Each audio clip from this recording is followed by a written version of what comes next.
한동안 좀 더 암 환자를 제가 안 보려고 했어요.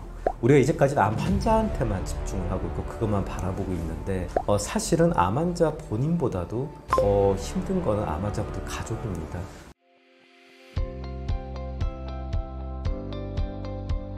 자기소개 부탁드립니다. 안녕하세요. 저는 이제 고강도 초음파 집속술이라고 이제 흔히 하이프라고 말하는 그런 치료 장비 이용해서 치료하고 있고요. 이제 주로 하는 질환이 자궁 근종, 자궁 성근증 같은 자궁 양성 질환이랑 그 다음에 간암, 췌장암, 전이암 같은 암 질환을 주로 치료하고 있습니다. 치료하다 보면 이제 자궁 같은 질환들은 이제 환자분들이 치료받고 나면 한 번 치료로 이제 질환이 다 깨끗하게 낫고, 또 임신 안 되던 분들이 임신도 하고 아기도 낳고, 어떻게 보면 이제 생명이 움트고 어떤 초록 색깔의 그런 이미지인데, 암 환자분들은 주로 제가 만나는 환자분들은 좀 사기, 전이암, 좀 진행이 좀 많이 된 환자분들이 오시기 때문에 이런 분들은 사실은 어떤 죽음이라는 걸 갖다가 항상 좀 마주대하고 오시는 분들이기 때문에 이런 분들 대할 때는 뭔가 좀 느낌이 좀 약간 무채색, 그리고 또 어떤 죽음을 항상 염두에 두고 이제 우리 서로 이야기를 하기 때문에 좀 무겁게 그렇게 좀 만나 뵙고 있습니다. 그래서 이런 양극단의 어떤 대비가 극명하게 존재하는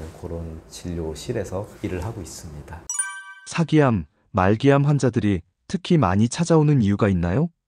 일단 암 같은 경우에 예를 들어서 1기, 2기 같은 암 환자분들은 사실은 대학병원의 표준 치료 그런 많이 합니다. 왜냐하면 이제 1기, 2기 때는 이제 근치적인 치료 목적으로 하기 때문에 그때는 좀 넓게 과감하게 수술을 좀 잘라내고 필요하다면 보조적으로 항암, 방사선을 해서 어떤 그 치료에 마침표를 딱 찍습니다. 그래서 어떤 조기암 환자분이 저한테 올 일은 없고, 혹시 간혹 오신 분들도 있어요. 유방암 환자분들 중에 나 이거 자르기 싫어하고 오시면은 제가 어떤 데는 1시간이 걸리기도 하지만 굉장히 열심히 설명을 드려서 어쨌든 간에 대학병원으로 다시 보내드리고요. 제가 만난 환자분들은 좀 전이가 됐을 때, 또는 이제 암이 좀 진행이 됐을 때 이제 그런 분들은 대학병원에서는 사실은 항암만 합니다. 근데 항암만 가지고 이 환자분이 갖고 있는 어떤 증세라든지 또는 생존 기간을 좀 늘리는데 좀 도움이 좀 잘 못 될 때가 많아서 이제 그럴 때는 이제 이 환자분이 대학병원에서 하고 있는 치료와 더불어서 하이프를 같이 하는 쪽으로 합니다. 사기암, 말기암 환자들을 거부하지 않고 치료하는 이유가 있으신가요? 우선 사기랑 말기는 약간 좀 구별해서 설명을 하고 싶어요. 사기는 어딘가에 조금이라도 이제 원발 암에서 벗어나서 다른 장기에 가 있으면 사기라고 합니다. 이제 말기라는 거는 그런 사기암 환자들 중에 암이 좀 진행이 많이 되면 정상 장기의 기능이 좀 떨어질 때가 있습니다. 이제 그때부터 말기라고 합니다. 그래서 사기랑 말기는 좀 다르고요. 이제 이런 환자분들이 왔을 때 맞습니다. 그럼 좀 피하는 그런 경향도 있고요. 저도 처음에 이 일을 할 때는 자궁 근종 환자분들, 자궁 성근증 환자분들은 굉장히 만나는 걸 저는 즐겨했습니다. 내가 당신을 해방시켜 줄 수 있어, 이번 한 번 치료로.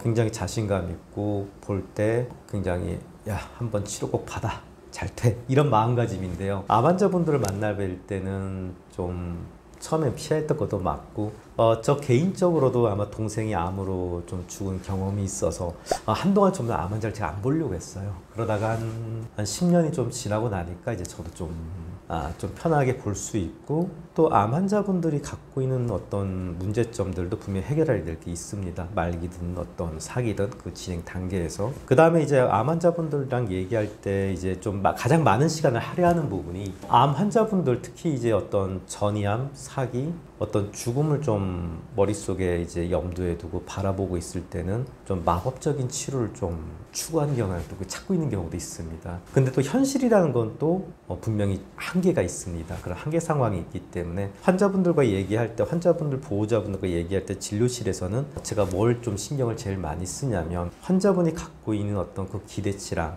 내가 하실 수 있는 거랑 그 간격을 좀 좁히려는 노력을 좀 굉장히 많이 합니다. 수많은 암 환자들을 보면서 느끼시는 게 있으신가요? 일단 암 환자분들이 갖고 있는 문제가 어떤 의학적인 그런 질병 그 자체 하나만 있지는 않습니다. 사회적인 문제, 경제적인 문제도 꽤 큽니다. 암 치료 이것저것 하다 보면 사실은 돈도 좀 많이 부담됩니다. 다행히 우리나라는 다른 나라를, 미국이라든지 이런 나라들에 비해서는 그래도 보건 재정이 그래도 잘 받쳐주는 나라이긴 하지만, 그럼에도 불구하고 좀 경제적으로 좀 어려운 면들도 있고요.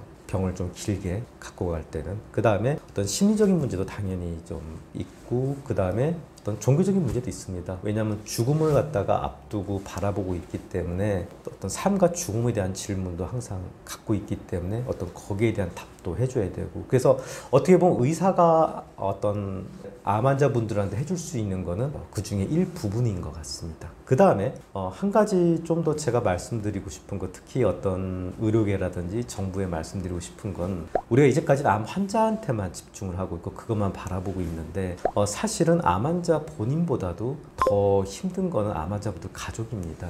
특히 배우자라든지 또는 아들, 딸, 이런 분들이 암 환자분들을 모시고 진료보고 또 집에서 케어하면서 심리적으로 굉장히 많이, 정신적으로 많이 힘듭니다. 그래서 미국 같은 경우는 이제 암 환자 보호자에 대한 정신과적인 상담 치료가 보편화되어 있는데, 아직 우리나라는 거기까지 관심을 못 갖고 있습니다. 그래서 제가 한번 강조해서 부탁하고 싶은 거는, 암 환자 보호자에 대한 어떤 정신의학적인 지지가, 치료가 꼭 필요하다. 그건 꼭 한번 환기시켜 드리고 싶습니다.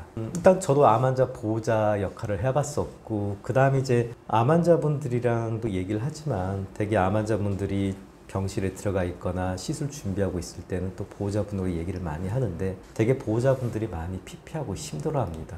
뭐 우리가 긴 병에 효자 없다고 하잖아요. 사실은 어떤 긴 병에 아들도 힘들어하고 마누라도 힘들어합니다. 암 환자 가족의 심리적인 부분이 암 환자 치료에는 어떤 영향을 미치게 될까요?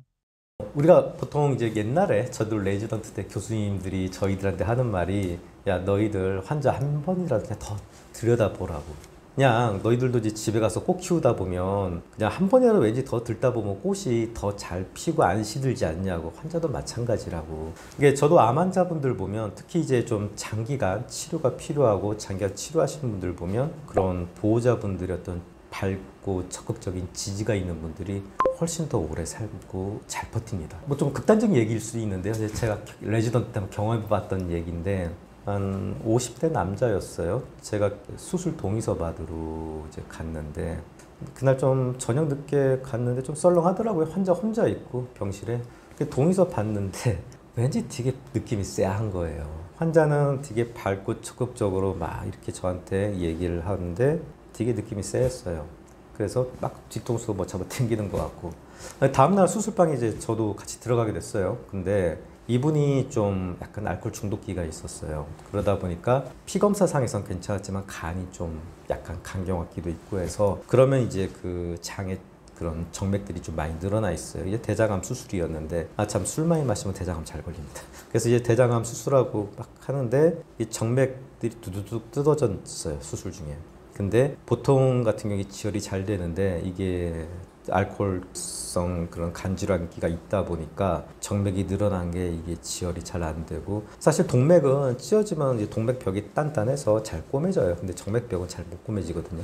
그래서 점점 피가 차오르는데 이게 감당이 안 되더라고요. 그래서 수술방에서, 뭐 사실 이제 마취과에서는 절대 테이블 데스라고 수술방에서 안 죽여요. 그래서 환자분 어쨌건 간에 그냥 닿지도 못하고 중환자실로 끌고 나와서 거기서 돌아가셨어요. 그 다음에 이제 저희들 역할은, 레지던트 역할은 이제 보호자 접촉이에요. 왜냐하면 보호자분한테 이거 말씀을 드려야죠. 환자분 돌아가셨다고. 교수님도 굉장히 걱정을 많이 했어요. 처음에는 교수님도 환자 어떻게 하다가 나중에 환자 돌아가시고 난 다음에 교수님은 이런 법적인 거를 걱정을 많이 하시더라고요. 사실 어떻게 보면 명백하게 어떤 의료 사고로 접근할 수 있는 문제이기 때문에 저희도 걱정을 많이 하면서 환자 보호자를 전화를 했어요. 딸, 형, 동생. 근데 저희들이 좀 놀랬던 게, 다들 나한테 전화하지 마. 그 사람 일로 나한테 전화하지 마. 딸마저.